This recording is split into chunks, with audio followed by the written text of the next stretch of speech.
रोहनिया जिले में साथ साथ रहता था। अभी तक सविता की बेटे की शादी नहीं हुई थी। एक दिन सविता सब्जी लेने जा रही थी, तभी उसकी पड़ोसन उससे कहती है, क्या बात है सविता, तेरे लड़के में कोई कमी है या तुझे कोई लड़की नहीं मिलती अपने लड़के की शादी कराने के लिए? इससे छोटे छोटे लड़कों की शादी और कुछ के तो बच्चे भी हो गए। अरे कम बोला करो, मेरा लड़का करोड़ों में एक है, उसके लिए लड़की करोड़ों में एक ना सही, लाखों में एक तो लानी पड़ेगी ना, और इसके लिए ना वक्त लगता है। कोई भी ऐरी गैरी लड़की मेरे लड़के से शादी नहीं कर सकती। अरे ऐसा मैं नहीं, मोहल्ले की बाकी सब औरतें कह रही हैं। तुम लोगों ने मेरे लड़के को समझ क्या रखा है? कोई गाय भैंस नहीं है मेरा लड़का के कहीं भी खूंटा देखा और बांध दूं। जब भी मेरे घर बहू आएगी ना, तो तुम पड़ोसियों की आंखें खुली की खुली रह जाएगी। इतनी खूबसूरत बहू लाऊंगी मैं। हाँ, अभी तू जितनी मर्जी उतना बोल ले। अभी कौन सा तू सास बनी है? जिस दिन भी तू सास बनी ना, उस दिन तुझे पता चलेगा सास बनना क्या होता है। सविता मुंह फुलाकर घर चली जाती है और अपने पति से कहती है, अजी सुनते हो, अब बहुत हुआ। मैं इन पड़ोसियों के ताने सुन सुनकर परेशान हो गई हूँ। अब मेरे लड़के के लिए जल्दी से जल्दी कोई लड़की देखो, मैं अपने लड़के की शादी कराकर इन सभी पड़ोसियों का दिमाग सही कर दूंगी। अरे वाह, मैं तो कब से इंतज़ार कर रहा था कि तुम कहो और हम शर्मा जी की लड़की को देखने चले। अभी कुछ वक्त पहले ही बाहर से पढ़कर आई है। दिखने में कैसी है? मेरे लड़के के लिए अच्छी तो है ना? जोड़ी अच्छी लगनी चाहिए। सविता देखो, उसे मैंने अभी तक देखा तो नहीं है, पर सुना है काफ़ी सुशील और संस्कारी लड़की है। सुंदर है, पतली दुबली सी है, खाना पीना भी बढ़िया बनाती है। यह कह लो सर्वगुण संपन्न है। अरे तो फिर यहाँ क्यों बैठे हो हाथ पर हाथ रखकर? चलो फटाफट तैयार होकर चलते हैं और रिश्ते की बात करते हैं। सविता अपने पति और बेटी के साथ रिश्ता देखने शर्मा जी के यहाँ पहुँचती है और लड़की को आता देखकर दंग रह जाते हैं। लड़की बिल्कुल मोटी और हाथी का बच्चा लग रही थी। सविता और उसका परिवार वहाँ से बहाना करके घर से चलते बनते हैं। आपने देखी ये लड़की? मेरे लाल के लिए तो ये हाथी का बच्चा है। हे राम, आपको जरा भी अंदाजा है कि किस तरह की लड़की चाहिए मुझे मेरे लाल के लिए? और तो तुम ऐसा कह रही हो कि जैसे मैंने जानबूझकर ये मोटी हाथी तुम्हें दिखाई? अरे मुझे क्या पता था कि इतनी मोटी और हाथी का बच्चा निकल आएगी। अब जो भी हुआ छोड़ो उसको और अपनी बेटी को लेकर रिक्शे से घर पहुंचो। अभी तो बहुत वक्त है, बहुत लड़कियां देखनी है हमें। तुम परेशान ना हो, मिल जाएगी कोई ना कोई हमें अच्छी सी। सविता और उसकी बेटी रिक्शे पर बैठी होते हैं कि रिक्शा वाले की गलती के कारण वो सामने से आ रही स्कूटी में अपना रिक्शा ठोक देता है। तभी स्कूटी से लड़की उतरकर बोलती है, अंधे हो क्या? दिखाई नहीं देता या पीकर चलाते हो? सामने से आ रही लड़की नहीं दिखाई देती? देखो बहन जी, गलती से लग गई, मैंने जानबूझकर नहीं किया, गलती से हो गया। अरे जाओ जाओ, तुम सब रिक्शा वालों की ड्रामा अच्छे से पता है मुझे मत सिखाओ। रिक्शा चलाना आता नहीं और ये मोटी मोटी सवारी लेकर चल देते हो। लड़की ज्यादा बोल रही है। अब कब से देख रहे हो रिक्शे वाला कुछ बोल नहीं रहा तो उस पर चढ़े जा रही है। हमें बहुत लेट हो रहा है, तेरा जो भी नुकसान है बता दे, भरपाई हो जाएगा। और निकल अपनी स्कूटी लेकर, हम तेरी शक्ल देखना नहीं चाहते, अच्छे काम के लिए जा रहे हैं। अच्छा, और कौन भरपाई करेगा इसकी? ये भिखारी रिक्शे वाला या आप? आपको तो देखकर लगता है कि आपको रिक्शे वाले से ज्यादा जरूरत है। हैं? तुझे इससे क्या मतलब? तू पैसों से काम करना, आम की गुठली मत गिन। और मेरे पास इतने पैसे कि तेरे जैसी 50 गाड़ियां खरीद के इस रिक्शे वाले को दान कर दूं।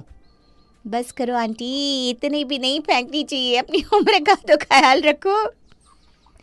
बस करो, आपका ना बहुत ज़्यादा हो रहा है। कम से कम अपनों से बड़ों से कैसे बात करनी चाहिए ये तो आपको पता होना चाहिए। ओ ये बड़ी आई मुझे सिखाने वाली। तुमने ना मेरा काफ़ी टाइम वेस्ट कर दिया है। सविता घर पहुंचती है पर उसका मूड बहुत ख़राब होता है। वो रोहित को बुलाती है और कहती है, आज तो पहले उस मोटी ने सारा मूड खराब कर दिया, ऊपर से ये लड़की। उफ, मैं बता रही हूँ बेटा, जिस घर में जाएगी ना ये, उस सास का तो जीना हराम कर देगी। मुझे तो लगता है अपनी सास को सांस तक नहीं लेने देगी। भगवान जाने उसकी सास का क्या होगा। माँ, पहले आप तो सांस ले लो, आराम से फिर बताना क्या हुआ। और इतनी परेशान क्यों? मेरी शादी हो जाएगी सही टाइम आने पर। अरे हाँ, लड़कियां तो बहुत मिल जाएगी, पर तुझे कोई पसंद आए तो ना। आधी से ज्यादा लड़कियों को देखकर तू ही साफ इनकार कर देता है। और जो बची हुई लड़कियां हैं उनमें कोई हाथियों का बच्चा है तो कोई छिपकली निकलती है। अब तू ही बता, एक ही तो लड़का है तू मेरा चांद सा, उसे भी किसी के हवाले कर दूं? मैं तो बता देती हूँ, जब भी इस घर में बहू लाऊंगी चांद का टुकड़ा ले आऊंगी ताकि पूरा मोहल्ला देखे मेरी बहू को। माँ तुम परेशान होना बंद कर दो, मैंने तुम्हारी परेशानी का हल ढूंढ लिया है। मुझे एक लड़की बहुत पसंद है और मैं उसी लड़की से शादी करना चाहता हूँ, और मुझे पता है तुम्हें भी वो लड़की बहुत पसंद आएगी, एकदम चांद का टुकड़ा है। ठीक है, इतना उतावला मत हो, मुझे उस लड़की का फोटो दिखाओ, मैं भी तो देखूं मेरे लाल की पसंद को। माँ ये देखो, ये रही उस लड़की की तस्वीर, है ना सुंदर? अरे इतना बड़ा शहर में और कोई लड़की पसंद नहीं आई तुझे? यह पसंद है तुझे? अरे ये वही लड़की है जिसके बारे में मैं अभी तुम्हें बता रही थी, जिसे बोलने की तमीज़ नहीं है, बात करने का तरीका नहीं है। तू कह रहा है इस लड़की से मैं तेरी शादी करा दूं? देखो माँ, अगर शादी करूँगा तो इसी लड़की से करूँगा, वरना फिर तुम अपना देख लो, मैं किसी और लड़की से शादी करने से रहा। ठीक है ठीक है, आज तक तेरी सारी इच्छा पूरी की है ना, तो एक से और सही खुश हो जा, तेरी शादी इसी से होगी बस। अरे वाह माँ, आप तो मान गई।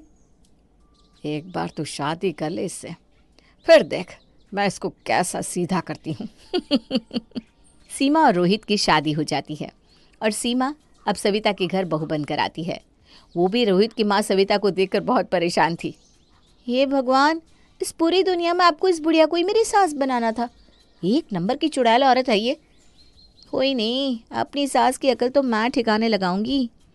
सीमा को मजबूरन अपनी सास सविता को एक्सेप्ट करना ही पड़ता है। तभी सविता कहती है, अरे बहू पैर तो छूकर जाओ, या फिर घर में सीधा घुसने का इरादा है? ये आजकल की बहुओं को इज्जत कहाँ करनी आती है। सास सामने खड़ी है, ये नहीं कि पैर छू कर जाऊं। नहीं नहीं माँ जी, ऐसी कोई बात नहीं है, मैं तो आपका पैर छूने ही आ रही थी। बताओ, एक ही तो सास है मेरी, अब उनके भी पैर नहीं छूंगी तो कैसे चलेगा भला? ओहो, जैसे दूसरों की दो सास होती है क्या? ए सविता, तेरी बहू तो बहुत तेज है, थोड़ा संभाल कर रही हो। अरे तुम चिंता मत करो, पहले सभी आती तो तेज ही है, फिर बाद में सब सीधी हो जाती है। ए बहू, हमारी बातें कान लगाकर सुनने की जरूरत ना है, चल पैर छू और अंदर जा। जी माँ जी। ऐसा कहकर सीमा सविता के पैर बस हल्के से छू लेती है। अरे अरे अरे, हाथों में बस इतनी सी ही जान है? नई बहू हो, जरा कसकर पैर दबाओ और फिर नमस्ते करो, लगना चाहिए कि नई नई बहू आई है घर में। जी माँ जी, आप बिल्कुल सही कह रही हो। सीमा सास के पैर दोबारा छूती है और इस बार सविता के पैर छूते वक्त सीमा पैरों में चिकोटी काट लेती है, जिससे सविता को दर्द होता है। अरे ये क्या किया तूने? ऐसे कौन पैर छूता है? तेरे मायके वालों ने यही सिखा कर भेजा है क्या कि सास के पैरों में चूटी काट लियो? अरे अरे माँ जी, ये आप क्या कह रही हो? भला मैं आपको चूटी काट कर पाप थोड़ी ना लूँगी। वो तो मेरे हाथ थोड़े भारी है ना, जो आपके पैर झेल नहीं पाए। हाँ हाँ ठीक है, जाओ खुश रहो, हंसो खेलो आबाद रहो। सीमा हंसते हुए घर में चली जाती है। शाम का वक्त होता है। तभी सविता से बात करते हुए पड़ोसन शर्मिला कहती है, अरे आज शाम की चाय तुम्हारी बहू बनाएगी या फिर तुम्हारी बहू को बस जुबान चलानी आती है कैंची की तरह? उनकी बातें सीमा किचन में खड़े खड़े सुन लेती है और जल्दी से चाय बनाकर ले आती है। आंटी जी, आपके बोलते ही देखिए, आपके लिए गर्मा गर्म चाय लेकर आ गई हूँ ना मैं, नंबर 1 बहू। इतना ध्यान रखता है क्या कोई भला? हाँ ठीक है, जाओ जाकर कुछ और काम भी कर लो, या फिर हमारी बातें ही सुनते रहना यहाँ बैठकर। बहू, ये तो तुमने बहुत अच्छा किया, लाओ चाय यहाँ रख दो। हाँ, सीमा चाय लेकर उनकी तरफ जाने लगती है। अभी मज़ा चखाती हूँ, जब गरम चाय ऊपर गिरेगी तब बोलती बंद हो जाएगी। सीमा जानबूझकर इस तरीके से चाय उठाती है कि चाय की प्याली सीधे सविता के ऊपर गिरती है और सविता चिल्ला उठती है। अरे अरे बहू, ये क्या किया तूने? गर्मा गर्म चाय अपनी सास पे गिरा दी। अरे आंटी जी, मुझे थोड़ी ना पता था कि मेरा हाथ लगने से चाय गिर जाएगी। चलो मैं तो चलती हूँ, मुझे और भी काम है, कुछ और चाहिए तो बता देना। हाँ, ऐसा कहकर सीमा हंसते हुए वहाँ से चली जाती है। इस लड़की ने तो पहले ही दिन मुझे चाय से जला दिया, न जाने आगे क्या करेगी। तेरी बहू के पर बहुत बड़े हो रहे हैं, इन्हें काटना पड़ेगा, वरना तू देख ले तेरा क्या होगा। चलो मैं तो चलती हूँ, मेरा काम था तुझे बताना, बाकी तू खुद समझदार है। ऐसा कहकर शर्मिला वहां से चली जाती है। तभी सोनम भी आती है। क्या हुआ माँ, ये चाय कैसे गिर गई? अरे ये सब उस लड़की का किया हुआ है, बहुत तेज है ये लड़की, इससे कैसे ना कैसे करके काबू में तो लाना ही पड़ेगा। इससे इसकी औकात दिखानी ज़रूरी है, वरना ये तो हमारे सर पे चढ़कर तांडव करेगी। सही कह रही हो आप माँ, लेकिन अब करोगी क्या? अरे तू बस देखती जा, इसके पैरों तले ज़मीन ना खिसकाई ना तो मैं तेरी माँ नहीं। पानी अब सर से बहुत ऊपर जा चुका है, अब तो बहू रानी को मज़ा चखा कर रहूँगी। सीमा उठकर घर की सारी सफाई झाड़ू सब कर चुकी होती है। इसके बाद वो नहाने चली जाती है। तभी रोहित बाहर से आता है और अपनी माँ को देखकर हैरान हो जाता है। माँ, सुबह सुबह तुम ये झाड़ू पोछा क्यों कर रही हो? इस वक्त तो आप मंदिर जाती हो ना। आप ये सब रहने दो, सीमा करतीगी। नहीं नहीं बेटा, बहू को मत बुलाना, उसी ने तो मुझे ये सब काम करने को कहा है। कहती है इस उम्र में अगर दिन भर बैठ के खाऊंगी पीऊंगी तो मोटी हो जाऊंगी और शरीर भी काम नहीं करेगा। इसीलिए तो मुझे सुबह से झाड़ू पोछे में लगा रखा है, ताकि घर का काम करूं और 2 वक्त की रोटी मुझे तभी तो मिलेगी बेटा। माँ, ये सब क्या उल्टी सीधी बातें कर रही हो? ऐसा कुछ नहीं है, बिना काम किए भी तुम्हें इस घर की इज्जत की 2 रोटी मिलेगी। अभी बुलाता हूँ सीमा को, रुको तुम जरा। सीमा, अभी इसी वक्त यहाँ आओ तुरंत। क्या हुआ? सुबह सुबह क्यों चिल्ला रहे हो? ये भी मैं बताऊं कि क्यों चिल्ला रहा हूँ? तुमने मेरी माँ को समझ क्या रखा है? वो क्या कोई नौकरानी है जो तुम्हारे इशारों पर नाचेगी? और तुमने उन्हें झाड़ू पोछा लगाने को कहा है? तुम क्या कर रही हो सुबह से? अरे मैंने तुम्हारी माँ को कोई झाड़ू पोछा लगाने को नहीं कहा है, मैं खुद झाड़ू पोछा लगाकर नहाने गई हूँ। मुझे नहीं पता ये इनका क्या नया ड्रामा है। सीमा, अब बहुत हुआ। अगर अब मैंने माँ के हाथ में ये झाड़ू पोछा देखा तो तुम्हारी खैर नहीं, समझी? सविता रोहित का अपनी तरफ इस प्यार को देखकर बहुत खुश होती है और सोनम से कहती है, देखा, एक दिन में इस बहू को कैसी धूल चटाई है। आगे आगे देखो इसके साथ मैं क्या करती हूँ। अपने आप को बहुत तीस मार खा समझती है ना। क्या खूब खेला है माँ, तुमने तो ऐसा करके भाई को भाभी के खिलाफ कर दिया। तुम ना बहुत होशियार निकली माँ। अब देख आज क्या करती हूँ मैं, आज शाम को इसकी खैर नहीं।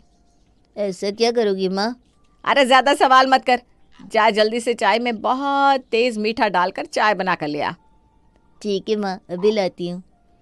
शाम होते ही जैसे ही रोहित घर में पैर रखता है तो सविता एकदम से बोल पड़ती है, हे राम, मुझे उठा ले, भगवान उठा ले मुझे, ये बहू मुझे मारना चाहती है।